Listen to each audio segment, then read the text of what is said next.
ఈ ఘటన గురించి మాజీ మంత్రి హరీష్ రావు మాట్లాడుతున్నారు. ఆయన ఏం మాట్లాడుతున్నారో చూద్దాం.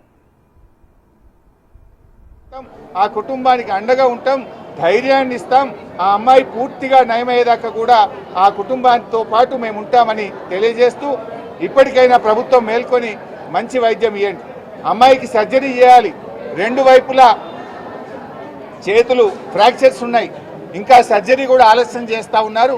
ఎలాంటి ఆలస్యం లేకుండా ఆ విరిగిపోయిన బొక్కలకు సర్జరీస్ కూడా వెనువెంటనే చేయాలని, అమ్మాయికి ఏ రకమైన వైద్యం అవసరం ఉన్నా అత్యున్నత స్థాయి వైద్యాన్ని అందించి ఆ అమ్మాయిని అన్ని రకాలుగా బాగయ్యే విధంగా ప్రభుత్వమే బాధ్యత తీసుకోవాలని చెప్పి కోరుతున్నాను.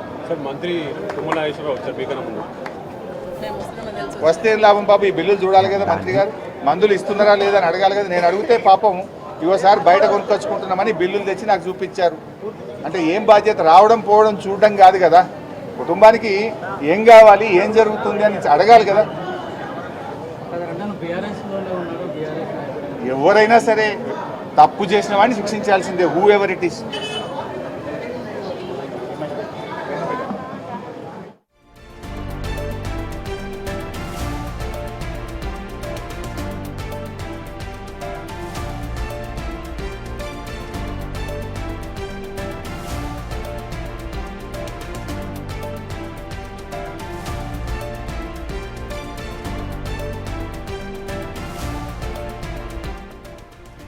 ఖమ్మం జిల్లాలో జరిగిన ఈ అత్యాచార ఘటన, మైనర్ బాలికపై జరిగిన ఈ అత్యాచార ఘటనతో మొత్తం తెలంగాణ అట్టుడికింది.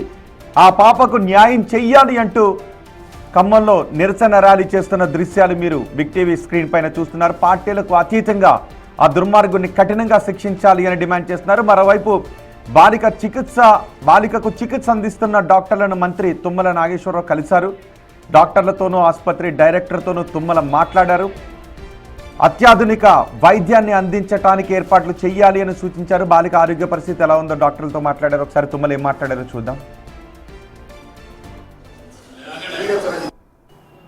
మానవ మృగం లాంటి ఒక మనిషి చేసినటువంటి దురాగతం, ఆయన చేసిన చర్య చాలా దుర్మార్గమైన చర్యతోటి పాటు పాపని కూడా ఈ రకంగా భవనం మీద నుంచి కింద పడేయటం వలన అనేక రకమైన జరిగింది. చేతులు కానీ రిప్స్ కానీ ఎన్నుకోస కూడా దెబ్బతిందని చెప్పి డైరెక్టర్ గారు అట్మోస్ట్ ఎంత వీలైతే అంత మంచి వైద్యాన్ని అందించడానికి ప్రయత్నం చేస్తున్నాం. ఉమెన్ వెల్ఫేర్ డిపార్ట్మెంటు వాళ్ళ పేరెంట్స్ కూడా కావాల్సినటువంటి సౌకర్యాలతో పాటు డైరెక్టర్ గారు కూడా ఆ కుటుంబానికి ఏం కావాలి ఏంటి, వైద్యం ఎంత పెద్ద మొత్తంలో ఖర్చు అయినా కూడా ఆ పాపను రక్షించడానికి ప్రయత్నం చేస్తున్నాం. కానీ టైం తీసుకుంటుంది, ఎన్నుకోస దెబ్బతిన్నది కాబట్టి 2-3 నెలల దాకా కూడా సమయం తీసుకునే అవకాశం ఉంది. దాన్ని బట్టి వైద్యం మాత్రం ఎంత వీలైతే అంత మంచిగా డైరెక్టర్ గారు అందరినీ స్పెషలిస్ట్ తోటి వైద్యం జరుగుతూ ఉంది.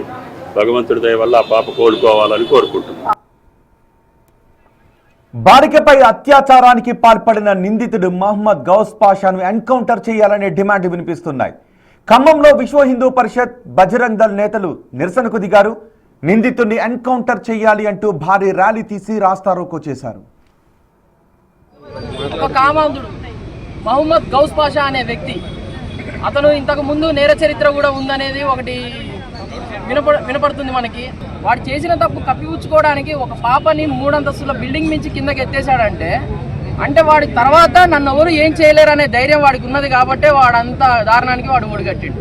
ఇంకో విషయం చూసుకుంటే, జరిగిన 3 రోజుల తర్వాతకి ఇది వెలుగులోకి వచ్చింది. అసలు పాప కండిషను సీవియర్గా ఉండి హాస్పిటల్లో ఉండబట్టి ఆ విషయం బయటికి రాలేదు. ఒకవేళ పాపకి స్పృహ రాకపోతే ఈ కేసు పరిస్థితి ఏమయ్యేది, అసలు జరిగిన విషయం ఎటుపోయేది. ఇది బయటపడ్డది కాబట్టి ఇది ఒక్కటే, బయట పడకుండా ఇంకెన్ని జరుగుతున్నాయి ఖమ్మంలో మనం ఒకసారి చూసుకోవాలి. ఇంకొకసారి ఇలాంటివి రిపీట్ కాకుండా ఉండాలంటే యూపీ తరహాలో శిక్షలు వేయాలి. వాడిని బహిరంగంగా ఉరిదీయడం అన్న చేయాలి. లేదంటే మొన్న హైదరాబాద్లో జరిగిన రేప్ కేసుకి, ప్రియాంక రెడ్డి రేప్ కేసుకి ఎలా అయితే ఎన్కౌంటర్ చేశారో వీడిని కూడా ఎన్కౌంటర్ చేస్తే ఇంకొకసారి ఇలాంటి రిపీట్ కాకుండా ఉంటాయని, ఒకడైనా చేయాలన్నా కానీ వాడి వెన్నులో వణుకు పుట్టేలా వీడి తీర్పు ఉండాలి. వాడు 50 సంవత్సరాలు దాటినోని తీసుకుపోయి జైలు పెడితే 3 పూటలు తిని పందికొక్కులా బలుస్తున్నాడు. వాడు జీవితం మొత్తం చూసిండు. ఈ పాప పరిస్థితి ఏంటి? 12 సంవత్సరాల పాప అంటే మంచి చెడు తెలియని పాప. ఆ పాపకి అసలు ఏం తెలియదు. తెలియని పాపను అలా చేసిన అంటే ఎంత జీవితం చూడాల్సిన పాప, స్కూల్కి వెళ్ళాల్సిన పాప మళ్ళీ బ్యాగ్ వేసుకొని స్కూల్కి వెళ్ళగలుగుతా. వెన్నుముక్క డ్యామేజ్ అయింది అమ్మాయిది, కాలు చేతులు ఇరినాయి, పక్కటెముకలు ఇరినాయి. అమ్మాయి ఆరోగ్య పరిస్థితి ఏంటిది? చిన్నప్పుడే ఇలాంటి ట్రామాకి గురైనప్పుడు లైఫ్ లాంగ్ అమ్మాయిని అది వెంటాడుతుంది.